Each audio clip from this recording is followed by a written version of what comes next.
नमस्कार दर्शकों, कार्यक्रम जनवाणी में आप सभी का हार्दिक स्वागत है, अभिनंदन है। दर्शकों, जैसा कि आप जानते हैं, कार्यक्रम जनवाणी के माध्यम से हम जनता से जुड़े मुद्दे और जनता की आवाज़ को आपके बीच लेकर आते हैं। दर्शकों, देवभूमि हिमाचल प्रदेश की राजधानी शिमला, जी हाँ, शिमला की एक ऐतिहासिक इमारत है Indian institute of advance study, जो अपने प्राकृतिक सौंदर्य के साथ साथ कहीं ना कहीं इतिहास को भी अपने पन्नों में संजोए बैठी है। तो दर्शकों, आज हम जानने वाले हैं Indian institute of advance study से आम जन की क्या अपेक्षाएं हैं, और इस विषय पर और जानकारी देने के लिए आज हमारे साथ स्टूडियो में मौजूद है खास मेहमान। मेरे साथ मौजूद है अखिलेश पाठक जी, जो कि हैं public relation officer Indian institute of advance study से। सर, आपका इस कार्यक्रम में बहुत बहुत स्वागत है। बहुत बहुत धन्यवाद हर्ष जी। दर्शकों, मैं आपको बताना चाहूँगा कि एक लाइव फोन इन कार्यक्रम है। अगर आपके कोई सुझाव है और आप हमारे एक्सपर्ट के साथ कुछ बातचीत करना चाहते हैं तो प्लीज़ नीचे दिए गए नंबरों पे आप हमें संपर्क कर सकते हैं। हमारे नंबर हैं 28000177, दूसरा नंबर है 28000178। अगर आप शिमला के बाहर से कॉल कर रहे हैं या फिर अपने मोबाइल से हमें कॉल कर रहे हैं तो प्लीज़ शिमला का STD कोड 0177 लगाना ना भूलिएगा। नंबर्स आपकी स्क्रीन पे फ्लैश हो रहे हैं, आपकी कॉल्स की हम बेसब्री से इंतजार कर रहे हैं। सर, आज हम बातचीत करने वाले हैं, अगर हम शिमला की बात करें तो Indian institute of advance study, जिसको हम शॉर्ट फॉर्म में एडवांस स्टडी कहते हैं, कहीं ना कहीं सिनोनिमस है शिमला के साथ। जो भी पर्यटक की मैं बात करूं या लोकल्स की भी बात करूं, अगर वो शिमला घूमने आते हैं तो कहीं ना कहीं सब लोग ये कहते हैं कि एक बार तो एडवांस स्टडी देखना बहुत ज़्यादा ज़रूरी है। तो प्लीज़ थोड़ा आप हमारे दर्शकों को ये बताइए कि जो Indian institute of advance study, जिसको भारतीय उच्च अध्ययन संस्थान भी कहते हैं, क्या इसकी पृष्ठभूमि है, क्या इतिहास इसके पन्नों में संजोए हुए हैं?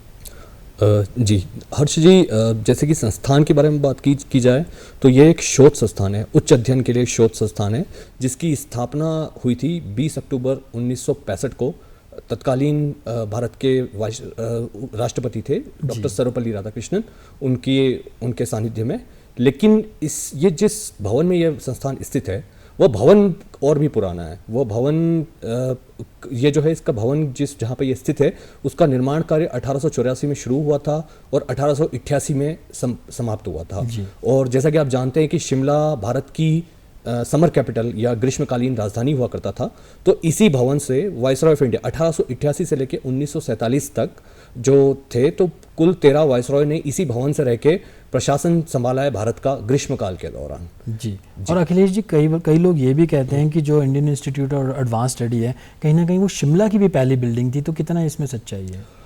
शिमला की पहली बिल्डिंग ऐसी भव्य हो सकता है कि बिल्डिंग यही है, लेकिन जो पहली बिल्डिंग जो थी शिमला की, वो कैनेडी कॉटेज हुआ करता था, जो अभी CPWD का ऑफिस है, वो 1822 में बना था। ये भवन उसके बाद बना है। जी।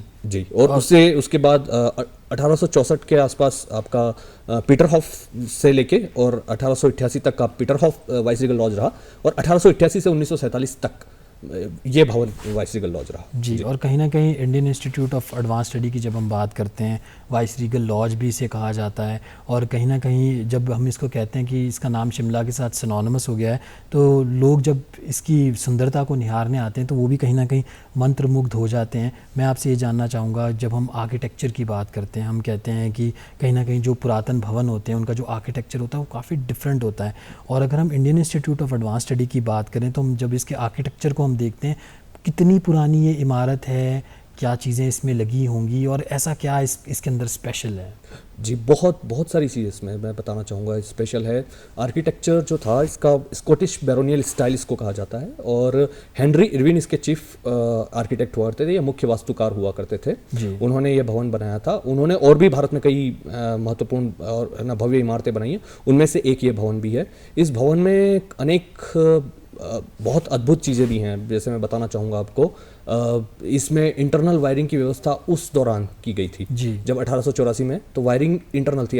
हमें याद है कि हमारे घरों में 80 और 70 के दशक में भी हमारे घरों में जो वायरिंग हुआ करती थी वो बाहर हुआ करती थी, प्लास्टिक के पाइप लगा करते थे। लेकिन आप ये सोचिए कि ये भवन 1884 में जब बना था तभी से इंटरनल वायरिंग की व्यवस्था की गई थी, वाटर हार्वेस्टिंग के लिए, कि आप नीले पाइप लगा रखे हैं बिल्डिंग में अलग अलग जगह पे, और वो कनेक्टेड हैं फ्रंट लॉन के नीचे एक पानी का टैंक है उससे। तो आप ये मान लीजिए कि बारिश का जितना भी पानी इस बिल्डिंग पे गिरता है वो पानी सारा एकत्रित होकर उन वाटर टैंक्स के अंदर जाता है। जी। तो ये भी एक अनूठी चीज़ है कि पानी वेस्ट नहीं होता है और वो पानी आगे कई है ना महत्वपूर्ण कार्यों में जैसे गार्डनिंग आदि उद्देश्यों से काम में भी आता है। जी अखिलेश जी, जैसा आपने जिक्र भी किया कि जब इंटरनल वायरिंग की बात करते हैं, मैं दर्शकों को ये भी बताना चाहूँगा, कहीं ना कहीं जो Indian institute of advance study है, जिसको एडवांस स्टडी भी हम कहते हैं, वो शिमला की पहली ऐसी इमारत थी जहाँ पे इलेक्ट्रिसिटी कहीं ना कहीं आई थी। और जैसा कि आप जिक्र भी कर रहे हैं कि कहीं ना कहीं अंडरग्राउंड वाटर का सिस्टम और सीवरेज, इस प्रकार से चीज़ें उस दौरान में सन 1800 में इस बिल्डिंग में थी। तो ये कितने एरिया में ये बिल्डिंग है? और जब हम बिल्डिंग की बात करते हैं, बिल्डिंग तो बहुत भव्य है, आज भी कहीं ना कहीं वो एक इतिहास को दर्शाती है। बिल्डिंग के साथ साथ क्या क्या चीज़ें और वहाँ पे जब टूरिस्ट घूमने आते हैं तो उनको देखने को मिलती है? जी जी, तो पहले तो बिल्डिंग में हमने अभी जो है 3 म्यूज़ियम के लिए का हिस्सा बना रखा है। उसमें 3 फ़ोटो गैलरीज़ हैं। उन 3 गैलरीज़ में 3 अलग अलग थीम के हिसाब से हमने उसका विभाजन किया हुआ है। पहली जो फ़ोटो गैलरी है उसमें हमने तत्कालीन शिमला बिल्डिंग की उस ज़माने की साज सज्जा, उसकी तस्वीरें लगा रखी हैं और है ना, या उसके आसपास का क्षेत्र शिमला और आसपास का क्षेत्र, या आप उस वक्त का शिमला भी देख सकते हैं कि उस वक्त शिमला अंग्रेज़ों के ज़माने में कैसा हुआ करता था। उसके उस वक्त का एनाडेल जहाँ पे घुड़दौड़ के कुछ फ़ोटो हैं वो हमने लगा रखे हैं भवन में।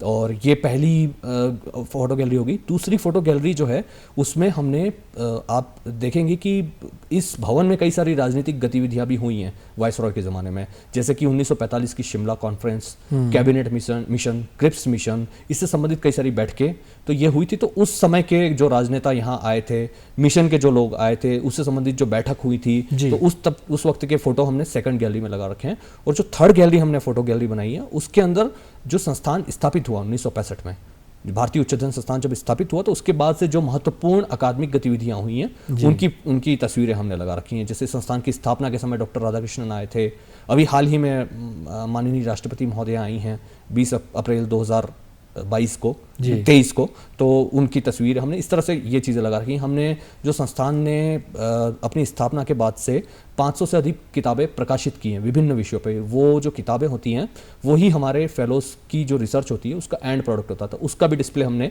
उस थर्ड गैलरी के अंदर किया हुआ है। जी अखिलेश जी, जब हम इतिहास की बात करते हैं और आपने जिक्र भी किया कि ये जो बिल्डिंग है Indian institute of advance study, ये सिर्फ एक इमारत ही नहीं है, कहीं ना कहीं बहुत सारा इतिहास इसके अंदर संजो के ये बिल्डिंग आज भी जीवंत है। तो मैं ये जानना चाहूँगा, महात्मा गांधी की जब हम बात करते हैं, बापू की जब हम बात करते हैं, वो भी Indian institute of advance study में, जिसको उस ज़माने में वाइस रीगल लॉज कहा जाता था, वहाँ पे आए। कुछ लोग ये कहते हैं कि जब भारत का विभाजन किया गया तो वो उसकी जो मीटिंग थी, जो उसकी जितनी भी डिटेलिंग थी, वो भी कहीं ना कहीं इसी बिल्डिंग में की गई। तो उसके बारे में थोड़ा सा आप हमारे दर्शकों को बताएं। जी जी, तो जो सभी महत्वपूर्ण स्वतंत्रता सेनानी थे, जो महत्वपूर्ण राजनेता थे उस काल के, उस दौरान के, वो सभी शिमला आए थे क्योंकि कई सारी महत्वपूर्ण बैठकें उस दौरान यहाँ हुई थी। तो उन सभी की तस्वीरें हैं। अच्छा, विभाजन के बारे में बताना चाहूँगा कि हमारी जो थर्ड फोटो गैलरी है, हमने वहाँ पे एक राउंड टेबल लगा रखा है। तो उस राउंड टेबल में कहा जाता है कि पंडित जवाहरलाल नेहरू और लॉर्ड माउंटबेटन के बीच में भारत के विभाजन का जो पहला ड्राफ्ट था उसका डिस्कशन वहाँ किया गया था। फाइनलाइजेशन दिल्ली में हुआ था, लेकिन ये भी एक टेबल वहाँ पर रखी हुई है। तो ये सारी घटनाएं वहाँ पे घटी हैं। ये भी कहा जाता है कि रेडक्लिफ को भी अपना कार्यालय, जो कि भारत और पाकिस्तान के बीच की जो लाइन है उसे रेडक्लिफ लाइन कहा जाता है, तो रेडक्लिफ जो थे उनको भी कार्यालय दिया गया था। और ये भी कहा जाता है कि जो भारत और तिब्बत की जो सीमा डिफाइन करने वाली लाइन है, मैकमोहन लाइन जी, उसमें मैकमोहन को भी अपना कार्यालय वहाँ दिया गया था। तो ये सारी घटनाएं भी उस दौरान यहाँ घटी हुई जी। और अखिलेश जी, कुछ लोग ये भी कहते हैं कि जब भारत और पाकिस्तान के बीच में जब युद्ध हुआ था तो कहीं ना कहीं जब एक शिमला समझौता हुआ, कुछ लोग ये कहते हैं कि शिमला समझौता भी कहीं ना कहीं यहीं पे हुआ, तो इसमें कितनी सच्चाई है? नहीं, ये मिसकॉन्सेप्शन है, ये मतलब अफवाह तो नहीं बोलेंगे इसको, थोड़ा ये गलत धारणा बनाई हुई है कि असल में जो शिमला समझौता जो हुआ था वो 1972 में बांसकोट में हुआ था, जो कि अभी वर्तमान में हिमाचल प्रदेश का राजभवन है जी। क्योंकि 1965 में संस्थान स्थापित हो चुका था, तो वहाँ पे कोई राजनीतिक गतिविधि का कोई औचित्य नहीं बनता था। पर जो मुझे ऐसा लगता है कि जो शिमला समझौता भारत पाकिस्तान का जो शिमला समझौता शिमला में हुआ, उसका जो कारण शिमला में ही होने का जो कारण है वो ये शायद रहा होगा कि देश के कर्णधार भारत और पाकिस्तान के उस समझौते को देश की कॉलोनियल हिस्ट्री से कनेक्ट करना चाहते थे। उसका जो औपनिवेशिक इतिहास से ही कनेक्ट करके उसे जोड़ के उस समझौते को उसका एक्सटेंशन बनाना चाहते थे। इस वजह से ये समझौता शिमला में हुआ था। जी, इंडियन इंस्टीट्यूट एडवांस स्टडी की जब हम बात करते हैं तो जब वहाँ पे हम लोग घूमने भी आते हैं, टूरिस्ट भी काफ़ी सारे वहाँ पे घूमने आते हैं, तो उनके लिए क्या क्या सुविधाएं हैं? क्योंकि आप पब्लिक रिलेशन ऑफिसर भी हैं, तो मैं आपसे जानना चाहूँगा कि जब कोई भी व्यक्ति एडवांस स्टडी आता है तो कैसे वो पहले तो कैसे आए, क्या टिकट्स होती हैं और कितना समय आप वहाँ पे, क्या कोई गाइडेड टूर्स भी दिए जाते हैं? जी जी, ये मैं बताना चाहूँगा कि भवन बहुत सुंदर है और बहुत रमणीय स्थान है। आपका बड़ा मन लगता है उस जगह पे आके, और आपको काफ़ी इतिहास के बारे में भी जानने को मिलता है, वर्तमान के बारे में भी आपको जानने को मिलता है, और जो अभी शोध किया जा रहा है उस संबंध में भी जानने को मिलता है। हम अलग अलग ड्यूरेशंस के गाइडेड टूर, मतलब अलग अलग अंतराल के दौरान गाइडेड टूर दिन भर में चलाते हैं। सोमवार को ये भवन पर्यटकों के लिए बंद रहता है नेशनल म्यूजियम पॉलिसी के हिसाब से, और बाकी वीकेंड्स पे भी खुला रहता है। और बिल्कुल बाहर की ओर, भवन से बाहर की ओर एक फायर स्टेशन कैफ़े है, वहीं पर टिकट बूथ भी है। पर्यटक आसानी से अपना टिकट वहाँ से लेके और अपने गाइडेड टूर के लिए वहाँ जा सकते हैं। इसके अलावा गार्डन भी वो घूम सकते हैं। गार्डन में फ्लावर है और काफ़ी सुंदर उद्यान है वहाँ का। गार्डन में पीछे की ओर पीछे जो है एक ओक ट्री है, उसके नीचे एक सन डायल भी लगाई हुई है, उसी ज़माने की, अंग्रेज़ों के ज़माने की। इसके अलावा मैं आपको एक और बताना चाहूँगा, एक स्केलेटन मैप भी अंग्रेज़ों ने 1937 में लगाया था वहाँ पर। तो उस मैप में आप उस स्थान पर खड़े होके सामने की जो पर्वत श्रृंखला है वो पूरी देख सकते हैं। तो वो जो मानचित्र है वो उस स्थान से उस पर्वत श्रृंखला की दूरी भी बताता है, उस पर्वत श्रृंखला की ऊंचाई भी बताता है। इसके अलावा उसी मानचित्र में पीछे की ओर उसका एरियल मैप है, या हवाई मानचित्र जिसे बोलते हैं, वो भी है। तो उस हवाई मानचित्र में भी आप उस पर्वत श्रृंखला का आकार देख सकते हैं। जी, और जैसा कि आपने जिक्र किया कि जब भी कोई एडवांस स्टडी घूमने आए और अगर उसके कैंपस में वो घूमते हैं, और सनडायल का आपने जिक्र किया, तो कहीं ना कहीं जो ग्रेट हिमालयन रेंज है, जिसको ग्रेटर हिमालयाज हम कहते हैं, वो कहीं ना कहीं कम्प्लीटली वहाँ से दिखती है और काफ़ी रमणीय वो लगता है। बहुत सारे टूरिस्ट स्पेशली वो देखने भी आते हैं। बहुत सारे लोग वहाँ पे सेल्फीज़ का आजकल ज़माना है, अखिलेश जी आप भी मानते हैं कि बहुत सारे पर्यटक सेल्फीज़ लेते होंगे, पिक्चर्स लेते होंगे। तो जब हम टूरिस्ट की बात करते हैं तो ज़्यादातर क्या सिर्फ लोकल टूरिस्ट की जब हम बात करें या नेशनल लेवल पे हम बात करें, भारत के कौन कौन से राज्यों से टूरिस्ट आते हैं, और विदेशी टूरिस्टों की हम बात करें, जैसा कि जब हम शिमला का जिक्र करते हैं और ख़ासकर एडवांस स्टडी की हम बात करते हैं, तो कहीं ना कहीं और देश के जो नागरिक हैं, खासकर ब्रिटेन की जब हम बात करें, तो ब्रिटेन के लोगों का भी कहीं ना कहीं इस बिल्डिंग के साथ एक जुड़ाव है। तो जब वो देखने आते हैं तो कैसा महसूस करते हैं वो लोग? बहुत उनको बड़ा अच्छा लगता है। और जो भी पर्यटक शिमला के इतिहास के बारे में या भारत के इतिहास के बारे में थोड़ा बहुत भी जानता है, वो है ना, वो यहाँ आने का कोई अवसर नहीं छोड़ता। वो ज़रूर चाहेगा कि वो यहाँ आए और उस इतिहास का साक्षी बने। और पर्यटक पूरे देश से आते हैं, लगभग साल भर में लगभग 2 लाख के आसपास पर्यटक है ना भ्रमण करते हैं संस्थान में, और सभी है ना बड़ा आनंद लेते हैं। और विदेशी नागरिक भी आते हैं और वो भी इतिहास से परिचय होते हैं, उन्हें वर्तमान के बारे में पता चलता है, अभी जो शोध कार्य चल रहे हैं उनके बारे में भी बड़े प्रभावित होते हैं, और वो इन सब चीज़ों से प्रभावित होकर जाते हैं। जी, अखिलेश जी, जब हम बिल्डिंग की बात करते हैं, हम स्ट्रक्चर की बात करते हैं, कोई व्यक्ति जब एडवांस स्टडी घूमने आता है, और बहुत सारे ऐसे हमारे दर्शक होंगे जो शिमला की अगर हम बात करें या हिमाचल की बात करें, तो ज़रूर उन्होंने एडवांस स्टडी को देखा होगा। तो जो वो बिल्डिंग है, क्या वो एज इट इज़ इतने सालों से खड़ी है, या कहीं ना कहीं रिपेयर्स भी उसमें की गई हैं, कहीं ना कहीं उसको कुछ ऑल्टरकेशंस भी उसमें की गई हैं? जी, छोटे स्तर पे, बड़े स्तर पे रिपेयर आवश्यकता के अनुसार चलते रहते हैं अलग अलग समय के दौरान। जैसे कि अभी भी चल रहे हैं, किचन विंग जो क्षेत्र हुआ करता था उसका भी रिपेयर मेंटेनेंस का कार्य चल रहा है अभी। और बाकी छोटी मोटी अगर कोई टूट फूट होती है तो उसकी भी मरम्मत है ना उसी दौरान की जाती है। तो इसे है ना भवन को और हेरिटेज उसकी वैल्यू को संभाल के रखने की पूरी कोशिश की गई। जैसे मैं आपको बताना चाहूँगा कि ये फायर स्टेशन जो मैंने बताया था, वो असल में फायर स्टेशन, अंग्रेज़ों का फायर स्टेशन था, लेकिन आज उसकी तारीख में उसको फायर स्टेशन कैफ़े बना दिया है। तो यानी कि उसकी वहाँ कैफ़े तो बनाया है, लेकिन उसकी हेरिटेज वैल्यू को भी मेंटेन किया गया है। और वहीं पर टिकट बूथ भी है पास में, और वहीं पे जो संस्थान की पुस्तकें हैं उनका डिस्प्ले भी है। तो आप पुस्तकों के बारे में भी देख सकते हैं कि जो शोध कार्य जो यहाँ पर हुए हैं उनके बारे में आप जान सकते हैं वहाँ आकर कि ये शोध कार्य हुए विभिन्न विषयों पर। 500 से ज़्यादा अभी तक किताबें प्रकाशित की गई हैं, और संभवतः इतनी अधिक किताबें प्रकाशित करने वाला शैक्षणिक संस्थान है भारत में। तो वहाँ उन पुस्तकों को आप क्रय भी कर सकते हैं वहाँ आकर। और विभिन्न अलग अलग विषय हैं, तरह तरह की है ना विषय हैं, broadly humanities and social sciences हैं, कुछ विषय आपका नेचुरल साइंसेस से रिलेटेड भी हैं, बिल्कुल। और उन सब पे आप है ना वहाँ पे जानकारी प्राप्त जी, कर और सकते हैं। मैं आपका ध्यान उसी पे लेके आ रहा हूँ कि जब हम बात करते हैं उच्च अध्ययन संस्थान Indian institute of advance study, तो जो कोर्सेज़ हैं वो कौन कौन से लेवल के हैं और क्या उसकी कुछ मिनिमम क्या क्वालिफ़िकेशन रहती है और कैसे वो कोर्सेज़ किए जाते हैं वहाँ पे? जी, कोर्सेस नहीं, हमारे यहाँ होती है फेलोशिप बोलते हैं इसे।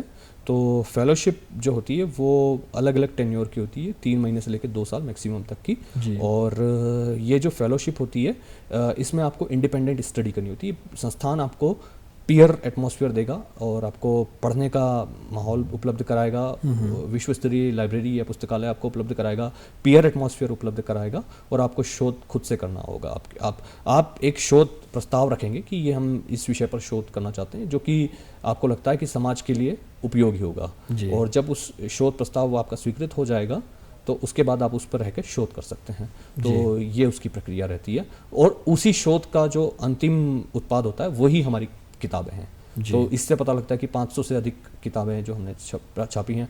आपको मैं कई सारे महत्वपूर्ण शोधार्थियों के भी नाम बताना चाहूँगा, जैसे आपने उनका नाम सुना हो, बर्मा की जो आंग सांग सुकी हैं जी, वो भी हमारी शोधार्थी रही हैं। उनके पति माइकल एरिस भी हमारे शोधार्थी रहे थे, अध्येता इन्हें बोलते हैं। जी, और कहीं ना कहीं म्यांमार की जब हम बात करते हैं, बर्मा की बात करते हैं, तो जो रेवोल्यूशन लाने की जब हम बात करते हैं तो काफ़ी उन्होंने रेवोल्यूशन लाने में भी काफ़ी अहम योगदान निभाया है, और कहीं ना कहीं उसके बाद वो वहाँ पे चयनित भी हुई, वहाँ की पार्लियामेंट में भी हो गई, और वहाँ भी उन्होंने एक अच्छा रोल किया।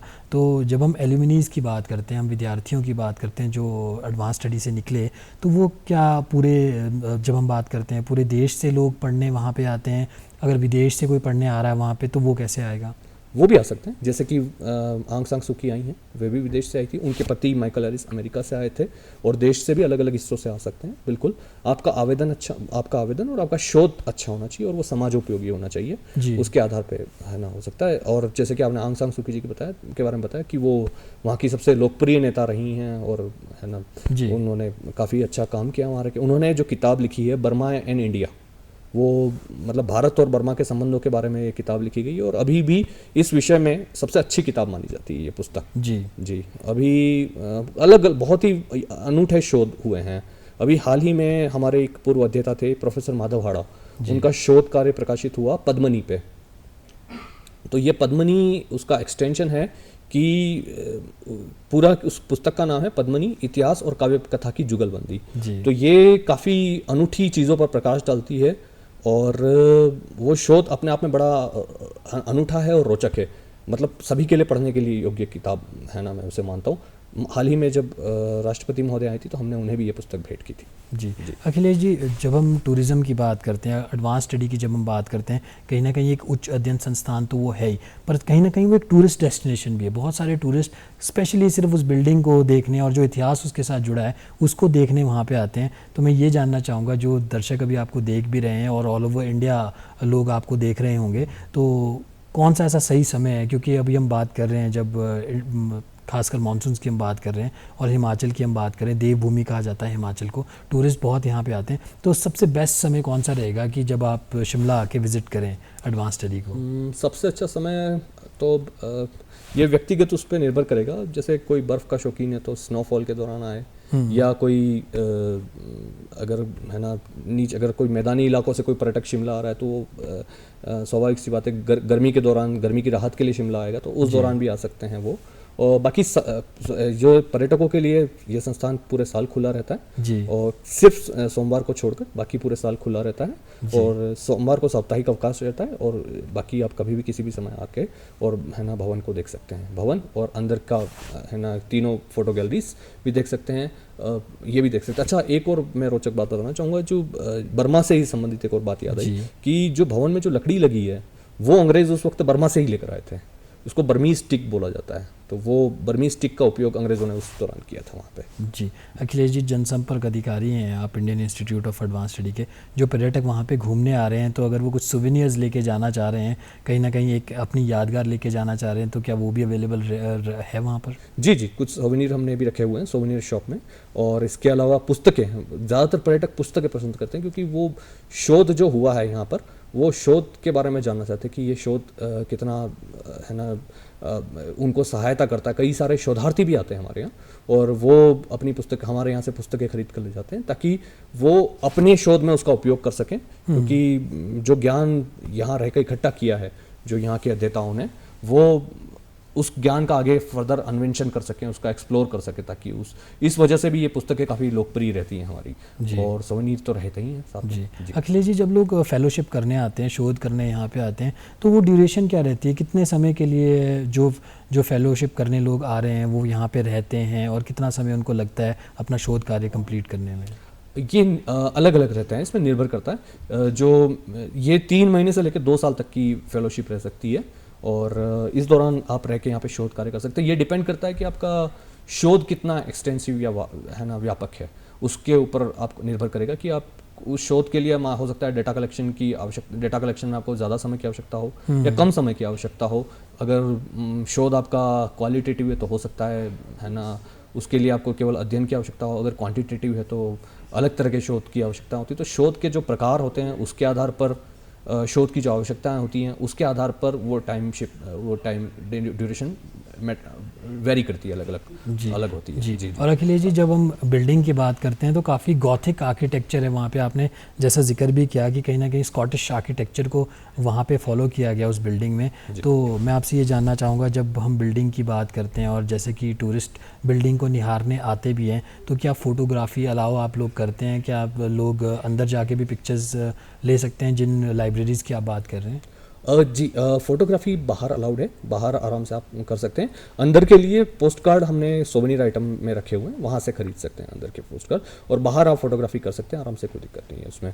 और कई लोग पसंद भी करते हैं चित्र लेना एक यादगार के रूप में, कि भारतीय उच्च अध्ययन संस्थान में या तत्कालीन वाइसरीगल लॉज में हम आए, यहाँ रहे, और उसे अपनी याद के रूप में शेयर भी करते हैं अलग अलग जगहों पर जाकर, सोशल मीडिया पे शेयर करते हैं, लोग पसंद करते हैं। तो इसका भी काफ़ी लोग रुझान रखते हैं, चाव रखते हैं। जी। और मैं एक और बात आपको बताना चाहूँगा कि शोध से संबंधित एक और बात बताना चाहूँगा कि हमारे यहाँ एक एसोसिएटशिप प्रोग्राम भी होता है। तो वो एसोसिएटशिप प्रोग्राम में जो है विश्वविद्यालय अनुदान आयोग जो है, यूनिवर्सिटी ग्रांट्स कमीशन, उसने भारतीय उच्च अध्ययन संस्थान को अपना IUC सेंटर बना रखा है, inter university centre for humanities and social sciences. तो उस प्रोग्राम के तहत विभिन्न देश भर के जितने भी कॉलेजेस हैं, वहाँ से जो है कॉलेज के प्रोफेसर्स हो गए, यूनिवर्सिटी प्रोफेसर्स हो गए, ये लोग मतलब प्रोफेसर, चाहे वो असिस्टेंट प्रोफेसर हो, एसोसिएट प्रोफेसर हो या प्रोफेसर हो, वे सभी एक महीने के लिए 3 साल तक हमारे यहाँ आ सकते हैं। इसको associateship program, IUC associateship program बोलते हैं। तो इस दौरान वो एक महीने के लिए यहाँ आकर रह सकते हैं। जैसे कि 2023 में 1 महीना आ गए, 2024 में 1 महीना आ गए, 2025 में 1 महीना आ गए। तो ये भी एक अनूठी चीज़ है, UGC के सहयोग से चल रही है। जी अखिलेश जी, जब हम शिमला की बात करते हैं और हम कहते हैं कि शिमला एक इंटरनेशनल टूरिस्ट डेस्टिनेशन है, और शिमला में ऐसी बहुत सारी ऐसी बिल्डिंग्स हैं जिनका संबंध कहीं ना कहीं ब्रिटिश एरा से है। गॉथिक आर्किटेक्चर की हम बात करते हैं कि ऐसी ऐसी आपको बिल्डिंग्स यहाँ पे मिलेंगी जो कि ब्रिटिश राज्य और ब्रिटिश साम्राज्य की याद दिलाती हैं। तो जब हम एडवांस स्टडी की बात करते हैं, एडवांस स्टडी की हम बिल्डिंग की बात करते हैं, तो क्यों लोगों को यहाँ पे आना चाहिए, अगर मैं आपसे जानना चाहूँ, और कितना समय यहाँ पे बिताना चाहिए? ये यहाँ आना चाहिए। अब मेरा तो मानना है कि आना चाहिए, क्योंकि आप अगर इतिहास को जानना चाहते हैं, तत्कालीन इतिहास को जानना चाहते हैं, वर्तमान को भी जानना चाहते हैं कि अभी हम कहाँ क्या कर रहे हैं, क्या शोध हमारे देश में हो रहा है, इसके अलावा जो आपका इतिहास रहा है, जो आपका अंग्रेज़ों के समय में कैसे स्वतंत्रता की गतिविधियाँ देश में हुई हैं, इन सब चीज़ों के बारे में आपको जानना है, तो उस हिसाब से भी आना चाहिए। शिमला में और भी आपने बिल्कुल सही कहा कि और भी कई सारे अंग्रेज़ों के ज़माने की बनाई हुई बिल्डिंग है, और काफ़ी प्रिजर्व्ड है। बेंटनी कैसल है, गॉर्डन कैसल है, आपका हाल ही में राष्ट्रपति महोदया ने जो रिट्रीट जिसको देश को समर्पित किया और उसे भी पब्लिक के लिए ओपन किया है। तो ये सारे भवन तो है ही हैं। तो इन सब चीज़ों से आपको उस वक्त का अनुमान लगता है कि क्या माहौल रहा होगा, कैसी कैसी गतिविधियाँ हुई होंगी, और उस हिसाब से क्या हमने कैसे स्वतंत्रता प्राप्त की है। तो ये सब चीज़ें अगर आप मतलब इसका फर्स्ट हैंड अगर विटनेस बनना चाहते हैं, साक्षी बनना चाहते हैं, तो उस दृष्टि से भी आपको आना चाहिए, जी मेरा मानना है। जी। अखिलेश जी, जब हम शिमला की बात करते हैं या हम एडवांस स्टडी की हम बात करते हैं, ब्रिटिशर्स काफ़ी यहाँ पे रहे और जैसा कि आपने शुरुआत में जिक्र भी किया, तो कहीं ना कहीं इन्होंने अपने को ग्रीष्मकालीन राजधानी भी बनाई। तो आपको क्या लगता है कि कहीं ना कहीं जब हम बात करते हैं, जब दर्शक भी इस चीज़ को एग्री करेंगे कि जैसे ही आप एडवांस स्टडी के गेट से आप अंदर जाते हैं, कहीं ना कहीं आपको यूरोप की फीलिंग आती है कि आप यूरोप में हैं या कहीं ना कहीं आप दूसरी कंट्री में हैं। तो कहीं ना कहीं जो वेदर था और कहीं ना कहीं जो जलवायु थी यहाँ की, इसी वजह से अंग्रेज़ों ने ये चूज़ किया कि हम शिमला में ही अब इसको ग्रीष्मकालीन राजधानी बनाएंगे। जी जी जी, बिल्कुल, मैं भी इस बात से सहमत हूँ। मतलब कई सारे कारणों में से मुझे लगता है कि ये भी एक कारण रहा होगा, महत्वपूर्ण कारण, कि शिमला का जो वेदर है, कुछ लोग कहते हैं कि लंदन के जैसा माना जाता है, कि जैसा लंदन का वेदर है तो वैसा ही शिमला का वेदर है। और अंग्रेज़ों से गर्मी बर्दाश्त नहीं होती थी भारत की, चूँकि 1911 के पहले कलकत्ता देश की राजधानी हुआ करता था, जो कि बहुत गर्म और उमस भरा क्षेत्र था। 1911 के बाद दिल्ली देश की राजधानी बना, तो वो भी बहुत ही गर्मी से बड़ा, है ना, क्षेत्र था, वहाँ पे भी बड़ी तेज़ लू चलती थी। तो वो मौसम मुझे लगता है कि उनको अनुकूल नहीं लगता रहा होगा, इस वजह से उन्होंने शिमला, और भी कई सारे कारण थे, सुरक्षा की दृष्टि से रहा होगा कारण, शांत माहौल, शांत एटमॉस्फेयर उनको अच्छा लगा होगा यहाँ पे। कुछ लोग ये भी बताते हैं कि पहाड़ों में जब आप इस तरह के माहौल में रहते हैं तो आप काम और आपकी प्रोडक्टिविटी भी बढ़ जाती है काम करने की, जैसे कि शोध के लिए इस जगह को उपयुक्त माना गया। तो ये भी उनमें से एक कारण है कि आपकी उत्पादकता और आपकी प्रोडक्टिविटी बढ़ जाती है, काम के प्रति आपका रुझान ज़्यादा होता है। तो इन सब वजहों से शिमला अंग्रेज़ों ने इसे चुना था। और मैं बताना चाहूँगा कि ये जो शिमला जो राजधानी रहा है, वो कहने को भले ही ग्रीष्मकालीन राजधानी था, लेकिन वो जो ग्रीष्मकाल का समय था वो माना जाता है मार्च से लेकर अक्टूबर, यानी कि आप मान लीजिए साल में 12 में से 7 महीने आप शिमला ही थे वो जी। तो शिमला का उस दृष्टि से काफ़ी महत्व था।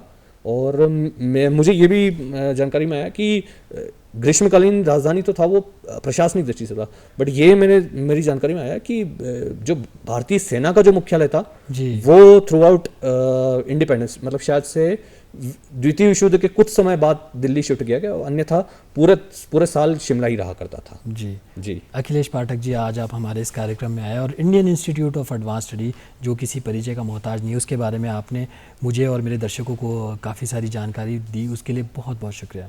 बहुत बहुत धन्यवाद। जी, तो दर्शकों, आज के जनवाणी कार्यक्रम में बस इतना ही। मुझे दीजिए इजाज़त। नमस्कार।